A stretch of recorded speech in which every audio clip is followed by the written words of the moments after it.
مرسینہ کی اس گفتگو سے ازبل خوش ہو گئی تھی۔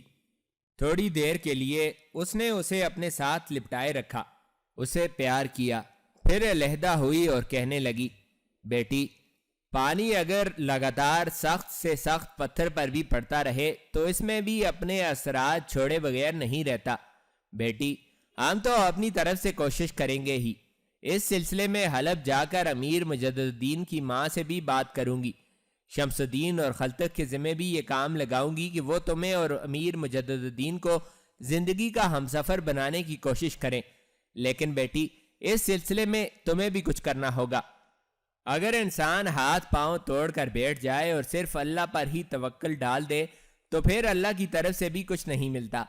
امیر مجدد الدین یہاں آئیں تو میری بچی، تم اپنے اخلاق سے اور ان کی خدمت کرتے ہوئے کم از کم ان پر اپنی شخصیت کا پرتو تو ڈال سکتی ہو۔ ایسا کر کے مجھے امید ہے کہ تم امیر مجدد الدین کو اپنی طرف مائل کرنے میں ضرور کامیاب ہو جاؤ گی۔ بہرحال بیٹی، جو جواب تم نے دیا ہے اس سے میں بڑی مطمئن اور خوش ہوں۔ اب تم مطبخ میں جاؤ، جمارہ اور مشال کے ساتھ جا کر کام کرو، اور آج جب وہ تینوں بھائی یہاں آئیں تو جمارہ اور مشال کے ساتھ تم بھی ان کے ساتھ گفتگو میں بھرپور حصہ لینا۔ پھر ازبل اپنی جگہ پر اٹھ کھڑی ہوئی، مرسینہ بھی کھڑی ہو گئی۔ عین اسی لمحہ جمارہ مشال کا ہاتھ پکڑ کر اس کمرے میں داخل ہوئی اور کہکا لگاتے ہوئے اپنی ماں کو مخاطب کرتے ہوئے کہنے لگی، ماں، جو گفتگو آپ نے اس کمرے میں بیٹھ کر مرسینہ سے کی ہے وہ میں اور مشال دونوں بہنوں نے سن لی ہے۔ آپ بے فکر رہیں، جس مہم کا آغاز آپ امیر مجدد الدین کے خلاف کرنا چاہتی ہیں، اس مہم میں خداوند نے چاہا تو میں اور مشال بھی پوری طرح شامل ہوں گی۔ ہم بھی کوشش کریں گی کہ یہ دونوں زندگی کے ہمسفر بن جائیں۔ ازبل ڈانٹ دینے کے انداز میں جمارہ سے کہنے لگی، بیٹی، بہت بری بات ہے، اس طرح علیحدگی کی گفتگو نہیں سنتے۔ جمارہ بھی ہنس دی، ماں، اب تو ہم دونوں بہنوں نے سن لی ہے، بہرحال تم فکر مت کرو، ہم کوشش کریں گی کہ یہ کام ہو کے رہے۔ پھر جمارہ آگے بڑھی اور مرسینہ کا ہاتھ پکڑ کر مطبخ میں لے گئی۔ تھوڑی دیر تک زمرون بھی لوٹ آیا اور جو سامان انہوں نے منگوایا تھا وہ بھی اس نے لا کر انہیں باورچی خانے میں دے دیا تھا۔ اس طرح تینوں بہنیں بڑے زور و شور سے دعوت کے سامان کا اہتمام کرنے لگیں۔ مغرب کی نماز کے بعد سمرون کے گھر کے دروازے پر جب دستک ہوئی تو مشال بھاگتی ہوئی دروازے پر گئی۔ دروازہ جب اس نے کھولا تو دروازے پر مجدد الدین، شمس الدین اور خلتک کھڑے تھے۔ مشال نے بڑے خوشکن انداز میں انہیں سلام کیا، پھر دروازہ کھول کر ایک طرف کھڑی ہو گئی۔ اتنی دیر تک سمرون اور کارلوس بھی اٹھ کر دروازے کے قریب آ گئے تھے۔ باری باری ان تینوں سے انہوں نے مصافحہ کیا۔ ان تینوں کو لے کر وہ نشست گاہ کی طرف بڑھے۔ مشال دروازہ بند کرنے کے بعد اس کمرے کی طرف چلی گئی جس میں مرسینہ اور جمارہ بیٹھی تھیں۔ سمرون اور کارلوس ان تینوں کو لے کر نشست گاہ میں داخل ہوئے تو اسی لمحہ ازبل بھی نشست گاہ میں داخل ہوئی۔ تینوں سے مل کر وہ بھی ایک نشست پر بیٹھ گئی۔ کچھ دیر خاموشی رہی، پھر گفتگو کا آغاز مجدد الدین نے کیا۔ محترم سمرون، میں نے آپ سے گزارش کی تھی، میرے خیال میں آپ نے اپنے گھر والوں سے مشورہ کیا ہوگا۔ اور مجدد الدین کہتے کہتے رک گیا، اس لیے کہ سمرون مسکراتے ہوئے بول پڑا، بیٹے، فکر مند مت ہو، میں اس موضوع پر اپنے بھائی کارلوس اور ازبل دونوں سے بات کر چکا ہوں۔ جہاں تک جمارہ کا تعلق ہے، میں اس کا عندیہ پہلے ہی لے چکا ہوں اور وہ اس رشتے کے لیے تیار ہی نہیں بلکہ خوش بھی ہے۔ اس موضوع پر میں نے ازبل سے بھی بات کی، اب تم ازبل کا جواب خود ہی سن لو، مجھے کچھ کہنے کی ضرورت نہیں۔ ساتھ ہی سوالیہ انداز میں سمرون نے اپنی بیوی ازبل کی طرف دیکھا تھا۔ ازبل مسکرائی، پھر مجدد الدین کو مخاطب کر کے کہنے لگی، مجدد الدین میرے بیٹے، اپنی بیٹی جمارہ کے لیے شمس الدین سے بڑھ کر ہمیں کوئی مل ہی نہیں سکتا۔ میں اس رشتے پر صرف رضامند ہی نہیں بلکہ بے حد خوش ہوں۔ ازبل کا یہ جواب سن کر شمس الدین کی تو گردن جھکی ہوئی تھی، لیکن مجدد الدین اور خلتک بے پناہ خوشی کا اظہار کر رہے تھے۔ پھر مجدد الدین نے ازبل کو مخاطب کیا، اگر یہ بات ہے تو پھر جمارہ کو یہاں بلائیں، ویسے بھی مجھے امید تھی کہ آپ لوگ اس رشتے کے لیے تیار ہو جائیں گے، لہٰذا میں اپنے ساتھ جمارہ کے لیے نسبت کی انگوٹھی لے کر آیا ہوں۔ یہ انگوٹھی میری ماں نے دی تھی۔ اس پر ازبل بول پڑی، بیٹے کیا ہی بہتر ہوتا کہ تمہاری ماں بھی یہاں موجود ہوتی اور خود اپنی آنکھوں سے جمارہ کو دیکھ لیتی۔ مجدد الدین نے سکھ کا ایک سانس لیا اور کہنے لگا، آپ کو اس سلسلے میں فکر مند ہونے کی ضرورت نہیں۔ جمارہ کے متعلق میں تفصیل سے اپنی ماں سے بات کر چکا ہوں اور جمارہ کے متعلق ان کو تفصیل بتا چکا ہوں، وہ اس رشتے پر خوش ہیں۔ پھر میں آپ سے یہ بات بھی کہوں کہ میری پسند میری ماں کی پسند ہے، اور پھر سب سے بڑھ کر یہ کہ شمس الدین جمارہ کو پسند کر چکا ہے، بس میرے خیال میں اس سے بڑھ کر اور کیا ہو سکتا ہے۔ مجدد الدین رکا، پھر اس کی خوشیوں بھری آواز سنائی دی، اب آپ ایسا کریں جمارہ کو یہاں بلا کے لائیں تاکہ ہم رسم کی ادائیگی کریں۔ اس پر ازبل اٹھ کھڑی ہوئی، کمرے سے نکل گئی۔ تھوڑی دیر بعد وہ جمارہ کو اپنے ساتھ لائی، اس کے پیچھے مرسینہ اور مشال بھی تھیں۔ تینوں آگے بڑھ کر وہاں بیٹھ گئیں جہاں ازبل بیٹھی ہوئی تھی۔ اس موقع پر سمرون اپنی جگہ سے اٹھا اور اپنے لباس میں سے ایک انگوٹھی نکالی، اپنی بیوی کو تھمائی، پھر سرگوشی کے انداز میں کہنے لگا، یہ جمارہ کو دینا، شمس الدین کو پہنا دے گی۔ پھر مسکراتے ہوئے سمرون اپنی جگہ بیٹھ گیا۔ یہ ساری کارروائی مجدد الدین نے بھی دیکھ لی تھی، مسکرا رہا تھا۔ اس نے بھی اپنے لباس کے اندر سے ایک انگوٹھی نکالی اور شمس الدین کو تھما کر کہنے لگا، یہ تمہیں جمارہ کو پہنانی ہے۔ مسکراتے ہوئے شمس الدین نے انگوٹھی لے لی۔ پھر کارلوس جو سب کچھ دیکھ کر مسکرا رہا تھا بول اٹھا، شمس الدین بیٹے اپنی جگہ سے اٹھ کر یہاں جمارہ کے پاس آ کر بیٹھو۔ اس موقع پر شمس الدین نے جواب طلب انداز میں مجدد الدین کی طرف دیکھا۔ مجدد الدین مسکرایا، پھر کہنے لگا، محترم کارلوس ٹھیک کہتے ہیں، جاؤ جا کر جمارہ کے پاس بیٹھو تاکہ رسم کی ادائیگی کی جا سکے۔ شمس الدین اپنی جگہ سے اٹھا، آہستہ آہستہ آگے بڑھا۔ مرسینہ اور مشال دونوں ایک طرف ہٹ گئی تھیں۔ آہستہ آہستہ بڑھتے ہوئے شمس الدین جمارہ کے پہلو میں بیٹھ گیا۔ اس موقع پر مجدد الدین پھر بولا، وہاں جا کر بیٹھ نہیں جانا، انگوٹھی پہنانی ہے۔ اس پر سب نے ایک کہکا لگایا، پھر شمس الدین حرکت میں آیا۔ جمارہ کو اس نے انگوٹھی پہنا دی تھی۔ جواب میں اپنی ماں ازبل کے کہنے پر جمارہ نے بھی مسکراتے ہوئے گردن کو جھکائے ہوئے شمس الدین کو انگوٹھی پہنا دی۔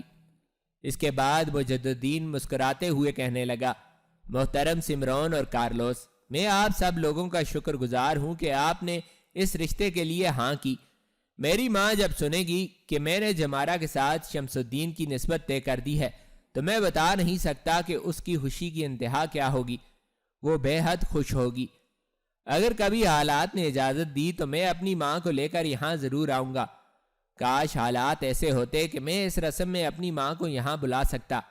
ہم تینوں بھائی آج رات کے پچھلے پہر اپنے لشکر کے ساتھ حلب کی طرف کوچ کر جائیں گے، اس لیے کہ سلطان نور الدین زنگی نے مجھے واپس بلا لیا ہے۔ مجدد الدین مزید کچھ کہنا چاہتا تھا کہ بیچ میں جرأت مندی، بڑی دلیری کا مظاہرہ کرتی ہوئی پہلی بار مرسینہ مجدد الدین کو مخاطب کرتے ہوئے بول اٹھی، امیر، سب سے پہلے تو میں بھائی شمس الدین اور بہن جمارہ کی نسبت پر آپ کو مبارکباد پیش کرتی ہوں۔ دوسرا میرا آپ سے یہ سوال ہے کہ آپ نے ابھی تک اپنی ماں، اپنی پھوپھی اور اس پھوپھی ذات کا نام تو بتایا نہیں جس کی نسبت بھائی خلتک سے طے ہو چکی ہے، اور یہ کہ کیا آپ تینوں کے باہر رہنے سے آپ کی ماں اکیلی رہتے ہوئے دشواریوں کا سامنا نہیں کرتی ہوں گی؟ مرسینہ جب خاموش ہوئی تو اس کی طرف دیکھے بغیر مجدد الدین کہنے لگا، بی بی، میری ماں کا نام عبیدہ ہے، پھوپھی کا نام زہران اور پھوپھی ذات بہن کا نام عبیرہ ہے جس کی نسبت خلتک کے ساتھ طے ہو چکی ہے، اس لیے کہ وہ خلتک کی بھی پھوپھی ذات ہے۔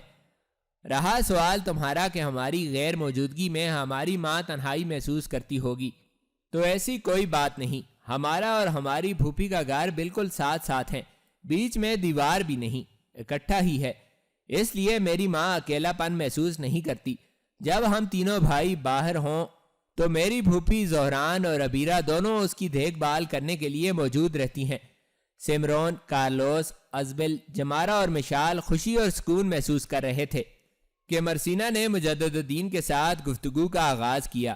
مجدد الدین کے جواب سے شاید مرسینہ مطمئن ہو گئی تھی، لہٰذا خاموش رہی۔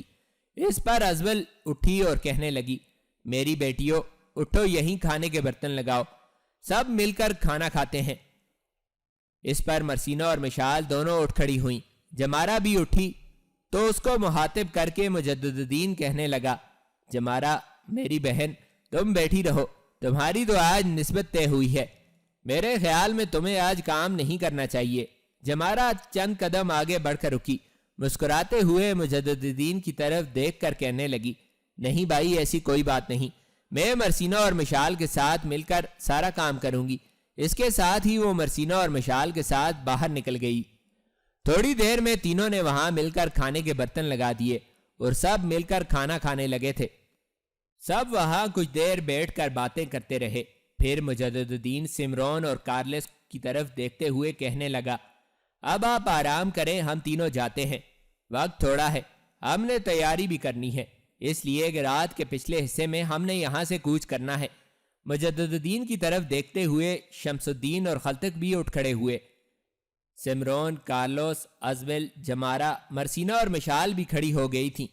اس کمرے سے نکل کر سب باہر صحن میں آئے تو جمارہ نے مجدد الدین کو مخاطب کیا، مجدد الدین میرے بھائی، اب جب کہ آپ آج رات یہاں سے رخصت ہو جائیں گے، اگر آپ سے میں ایک بات کہوں تو آپ اپنی بہن کی بات کا برا تو نہیں مانیں گے؟ مجدد الدین ازول کے قریب ہوا، اس کے سر پر ہاتھ رکھ کر کہنے لگا، میری بہن، تم جو چاہو کہو، جس قسم کی سخت اور کڑوی بات کہنی چاہو کہہ سکتی ہو، میں برا نہیں مانوں گا۔ مرسینہ، مشال بھی جمارہ کے قریب کھڑی تھیں، باقی بھی ان کے گرد آ کر جمع ہوئے تھے۔ جمارہ پھر بول پڑی، بھائی، کتنے دکھ اور افسوس کی بات ہے کہ آپ نے خلتق اور شمس الدین کی نسبت کا اہتمام تو کر دیا، آپ نے اپنے لیے کچھ نہیں کیا۔ ایک بہن کی حیثیت سے میں آپ سے گزارش کروں گی کہ آپ بھی شادی کر لیں۔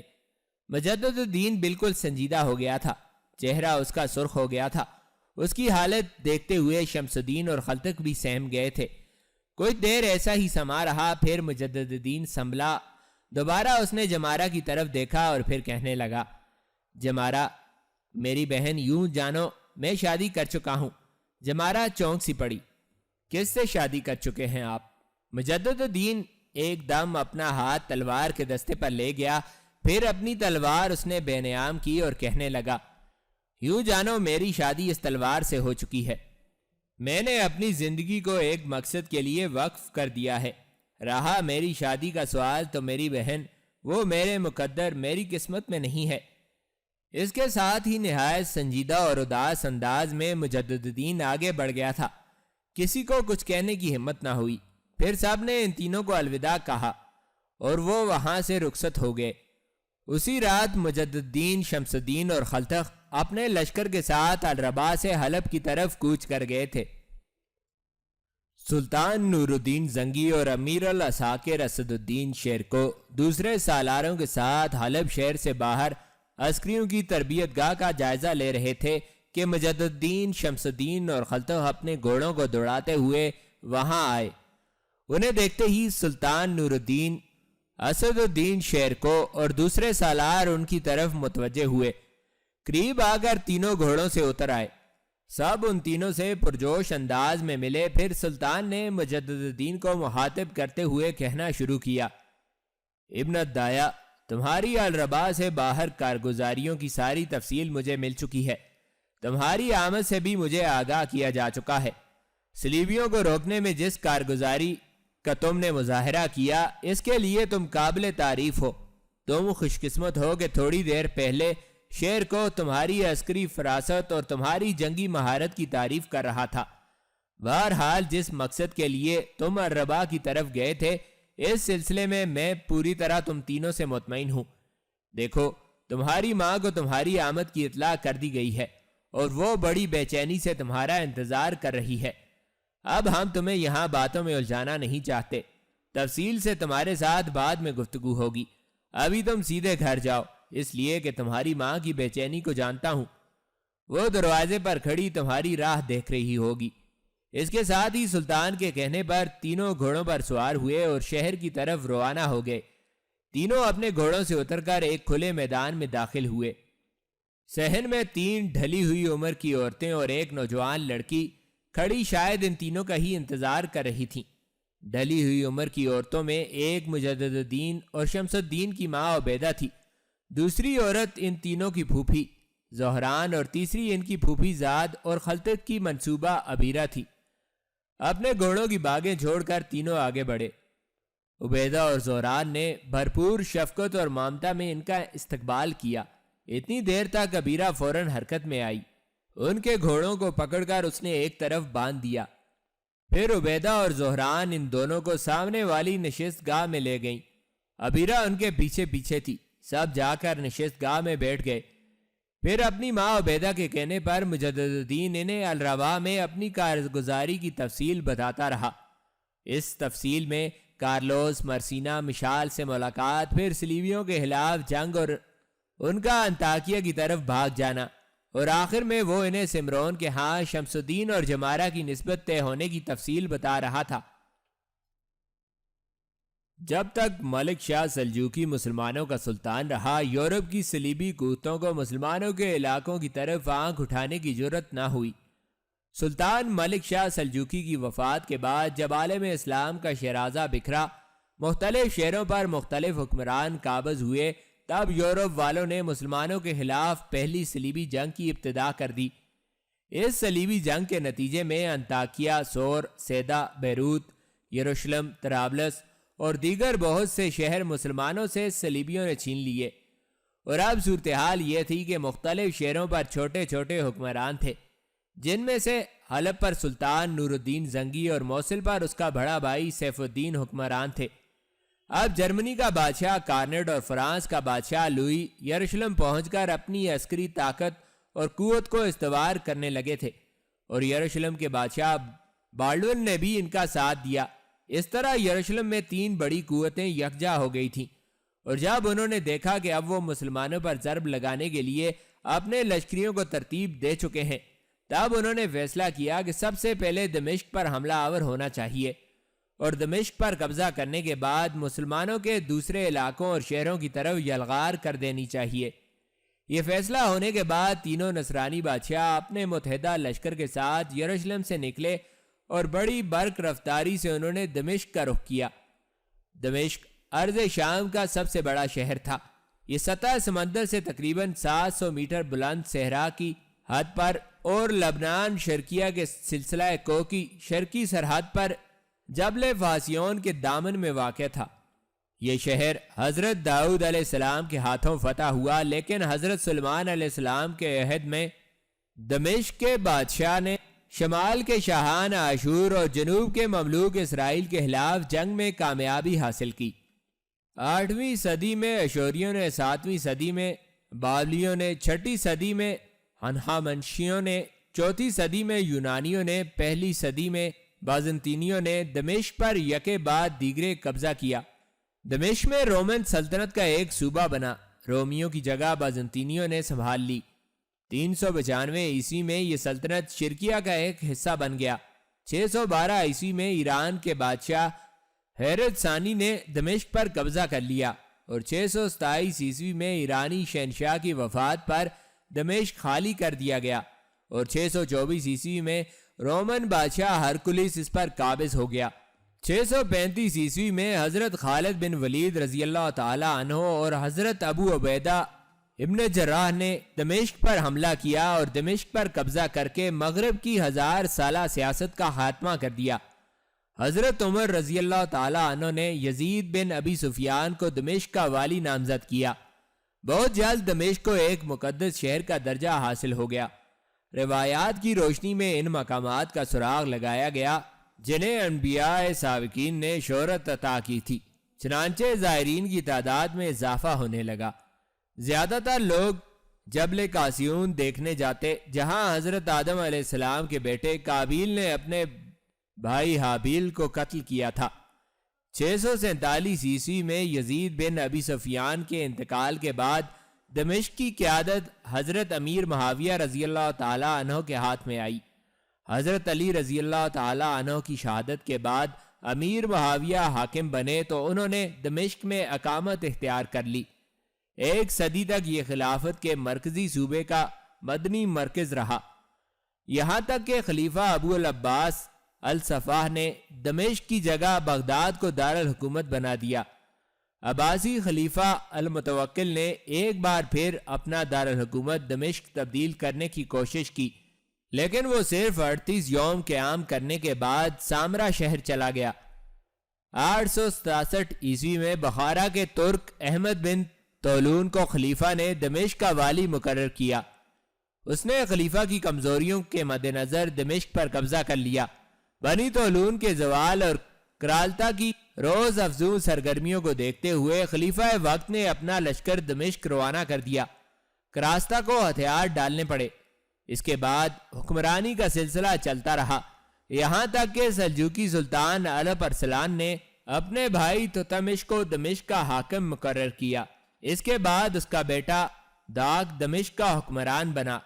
اس کے بعد تتمش ثانی حکمران ہوا، لیکن وہ جلد ہی وفات پا گیا۔ اس کے بعد ایک شخص عطابق ظہیر الدین دمشق کا حاکم بنا۔ اب جس وقت 3 متحدہ صلیبی بادشاہوں کا لشکر دمشق پر حملہ آور ہوا، اس وقت ظہیر الدین کی نسل سے ہی ایک شخص مجید الدین دمشق کا حاکم تھا۔ جن دنوں صلیبی دمشق پر حملہ آور ہوئے، ان دنوں دمشق شہر کے 3 طرف مٹی کی مضبوط دیوار بنی ہوئی تھی، اور ایک طرف گنجان باغوں کی اس قدر کثرت تھی کہ کوئی بڑا لشکر ان میں سے بآسانی گزر نہیں سکتا تھا۔ صلیبیوں نے اسی طرف سے شہر کا محاصرہ کر لیا۔ دمشق کا حاکم بڑا نااہل آدمی تھا، اور اس کی نااہلی اور نالائکی کی وجہ سے اس کا وزیر معین الدین حکومت کے سیاہ و سفید کا مالک بنا ہوا تھا۔ سارا معاملہ مجید الدین کے ہاتھ ہوتا تو وہ یقیناً صلیبیوں کے سامنے ہتھیار ڈال دیتا، لیکن معین الدین بڑا عقل مند اور بڑا جرأت مند تھا۔ اس نے دمشق کے پرجوش عوام اور علماء کی مدد سے صلیبیوں کا مقابلہ کرنے کی ٹھان لی۔ جرمنی کے بادشاہ کارنیٹ، فرانس کے لوئی اور یروشلم کے بالڈون نے دمشق کا محاصرہ کر لیا، اور ایک بہت بڑا لشکر انہوں نے دمشق کے نواح میں پھیلا دیا تاکہ نواحی علاقوں پر حملہ آور ہوں، وہاں سے مال و دولت جمع کریں اور لشکر کے لیے خوراک کے ذخیروں کے ڈھیر لگا دیں۔ محاصرے کے دوران صلیبیوں اور مسلمانوں کے درمیان کئی خونریز جھڑپیں ہوئیں۔ شیخ عبد الرحمن الحلال اور فقیہ امام یوسف فندلاوی، جن کا شمار دمشق کے مشائخ اکبار میں ہوتا تھا، انہی جھڑپوں میں صلیبیوں کے خلاف لڑتے ہوئے شہید ہوئے۔ کہا جاتا ہے کہ امام یوسف بڑے کبیر سن تھے۔ معین الدین نے ان کو لڑائی سے روکنا چاہا، لیکن ان کی غیرت نے گوارا نہ کیا کہ ان کے گھر یعنی دمشق کے دروازے پر جہاد دستک دے رہا ہو اور وہ اس میں شرکت سے محروم رہیں۔ قرآن مقدس کی آیات کی تلاوت کرتے ہوئے آگے بڑھے، مردانہ وار صلیبی فوج میں گھس گئے اور نہایت بہادری سے لڑتے ہوئے شہید ہوئے۔ صلیبی لشکر کی تعداد چونکہ بہت زیادہ تھی، قوت میں بھی وہ دمشق کے لشکر سے زیادہ تھے، لیکن ان کا دباؤ دمشق پر اس قدر بڑھ گیا کہ ایک دن وہ شہر سے متصل میدان اخضر تک پہنچ گئے۔ دمشق کے والی مجید الدین کے پاس اس کے سوا کوئی چارہ نہ رہا کہ صلیبیوں کے خلاف سلطان نور الدین اور اس کے بھائی سیف الدین کو مدد کے لیے پکارے، اس لیے کہ وہ جانتا تھا کہ صرف نور الدین اور سیف الدین کی طاقت ہی صلیبیوں کا سر توڑ سکتی ہے۔ اس نے تیز رفتار قاصد نور الدین اور سیف الدین کی طرف بھیجے اور جو حالات پیش آ رہے تھے ان کی تفصیل بھیجی۔ صلیبیوں کے دمشق پر حملہ آور ہونے کی اطلاع جب حلب پہنچی تو مسلمانوں کے اندر ایک شور اور جذبہ سا اٹھ کھڑا ہوا۔ دوسری جانب مجید الدین کے قاصد موصل میں سیف الدین کے پاس بھی پہنچ گئے۔ سب سے پہلے نور الدین حرکت میں آیا۔ ہراول کے طور پر اس نے فلفور ایک لشکر تیار کیا اور وہ لشکر اسد الدین شیرکو کی سرکردگی میں اور امیر مجدد الدین کو اس کا نائب بناتے ہوئے دمشق کی طرف روانہ کیا، اور اس کے چند روز بعد خود بھی ایک بہت بڑا لشکر لے کر حلب سے نکل کھڑا ہوا۔ ادھر سیف الدین کی حالت یہ تھی کہ جس دن اس کے پاس مجید الدین کا قاصد پہنچا، اس کے دوسرے روز وہ بھی ایک لشکر کے ساتھ دمشق کی طرف روانہ ہو گیا۔ یہاں سلطان نور الدین زنگی نے جو سب سے اچھا کام کیا وہ یہ کہ اسد الدین شیرکو اور مجدد الدین کو دمشق کی طرف روانہ کرنے سے پہلے اس نے اپنے تیز رفتار قاصد دمشق کی طرف روانہ کیے تاکہ رونما ہونے والے حالات اور دشمن کی نقل و حرکت کے متعلق اسد الدین شیرکو اور مجدد الدین کو بروقت اطلاع کر سکے۔ اسد الدین شیرکو اور مجدد الدین ابن الدایا نے بڑی برق رفتاری سے اپنے لشکر کے ساتھ دمشق کی طرف پیش قدمی کی تھی۔ ابھی وہ دمشق سے دور ہی تھے اور مشرق سے سورج طلوع ہو رہا تھا کہ سامنے کی طرف سے وہ نقیب آئے جنہیں ان کی روانگی سے پہلے نور الدین نے حالات کا جائزہ لینے کے لیے روانہ کیا تھا۔ قریب آ کر وہ نقیب رکے۔ شیرکو اور مجدد الدین نے بھی رک کر اپنے لشکریوں کو رک جانے کا اشارہ دے دیا تھا۔ پھر شیرکو نے آنے والوں کو مخاطب کیا، میرے عزیزو، کہو دمشق کے اطراف میں صلیبیوں کی کیا صورتحال ہے؟ امیر، فرانس کے بادشاہ لوئی، جرمنی کے بادشاہ کارنڈ اور یروشلم کے بادشاہ بالڈون نے دمشق کا محاصرہ کر رکھا ہے، اور دمشق کا وزیر معین الدین دمشق کے اندر جو حفاظتی لشکر ہے اس کے ساتھ کمال جرأت مندی کا مظاہرہ کرتے ہوئے صلیبیوں کو روکے ہوئے ہے۔ لیکن دمشق کے اندر جو لشکر ہے زیادہ دن تک صلیبیوں کی اس یلغار کو روک نہیں سکے گا، اور پھر جس قدر صلیبیوں کا لشکر اس وقت دمشق کا محاصرہ کیے ہوئے ہے، اتنا ہی ایک بڑا لشکر دمشق کے نواح میں ہے۔ وہ اس وقت دمشق سے لگ بھگ 2 فرلانگ کے فاصلے پر ہے، اور انہوں نے دمشق کے اطراف میں مسلمان علاقوں کے اندر لوٹ مار مچا رکھی ہے۔ یہاں تک کہتے کہتے آنے والے اس نقیب کو رک جانا پڑا، اس لیے کہ اس کی بات کاٹتے ہوئے اسد الدین شیرکو بول اٹھا، کیا تم صلیبیوں کے اس لشکر تک ہماری رہنمائی کر سکتے ہو جو اس وقت دمشق کے نواح میں مسلمان علاقوں میں پرکتاز کیے ہوئے ہے؟ دیکھو، یہ بڑا اہم معاملہ ہے۔ وہ نقیب اس پر چھاتی تانے ہوئے بول اٹھا، امیر، آپ فکر مند نہ ہو، ہم ان کے محل وقوع سے پوری طرح باخبر ہو کر آپ کی طرف آئے ہیں۔ جس جگہ آپ اس وقت ہیں اس سے آگے بائیں جانب وہ لشکر اپنے کام میں مصروف ہے۔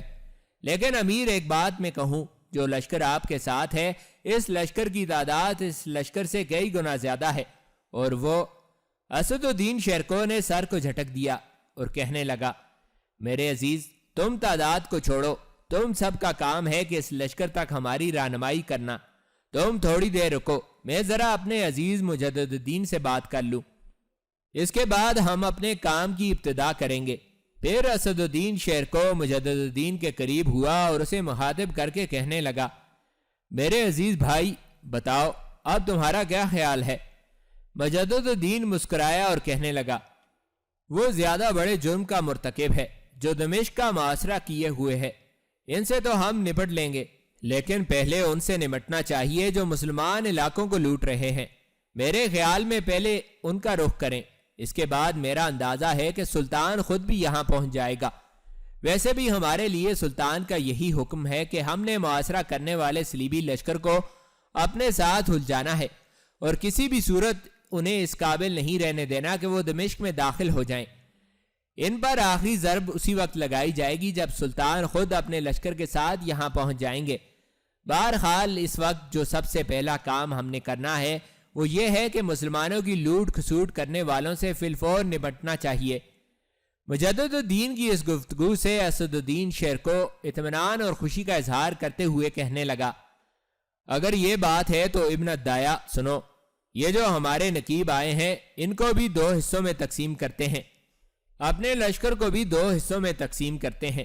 آپ دشمن پر حملہ آور ہونے کے لیے طریقہ کار کچھ اس طرح اپناتے ہیں کہ آدھے لشکر کے ساتھ ایک طرف سے تم حملہ آور ہو، اس طرح دشمن کو وہ نقصان پہنچائیں کہ وہ دمشق پر حملے کو اپنی سب سے بڑی غلطی تسلیم کرتا ہوا یہاں سے بھاگنے میں ہی عافیت جانے۔ اسد الدین شیرکو جب خاموش ہوا تو تب مجدد الدین بول اٹھا، شیرکو میرے بھائی، تم ٹھیک کہتے ہو، میرے حوالے صرف 2 نقیب کر دو، یہ میری رہنمائی کریں گے، اور میں ایک لمبا کعوہ کاٹتے ہوئے دشمن کے سامنے کی طرف جاؤں گا۔ آپ اپنے حصے کے لشکر کے ساتھ باقی نقیبوں کو لے کر دشمن کی پشت پر نمودار ہو کر حملہ کر دیں۔ میرے خیال میں آپ جس وقت دشمن سے ٹکرائیں گے اس وقت یا اس سے تھوڑی دیر بعد میں بھی دشمن پر ایسی ضرب لگاؤں گا کہ انہیں شکست تسلیم کرنے اور بھاگنے کے سوا کوئی راستہ نہ دکھائی دے گا۔ اس موقع پر اسد الدین شیرکو نے کچھ سوچا، پھر وہ مجدد الدین الدایا کو مخاطب کرتے ہوئے کہہ رہا تھا، ابن الدایا، آج زندگی کے جمال کو پرانی شرابوں اور جذبات کی پامالی سے آراستہ کرنے والوں کے خلاف تیرا میرا امتحان ہے۔ یوں جاننا آج خوشبو سلگھا کر فضا باز سے معطر کر کے رخصت ہونے والی روحوں کو پکارنے والوں کے خلاف تیری میری آزمائش کا وقت آن پہنچا ہے۔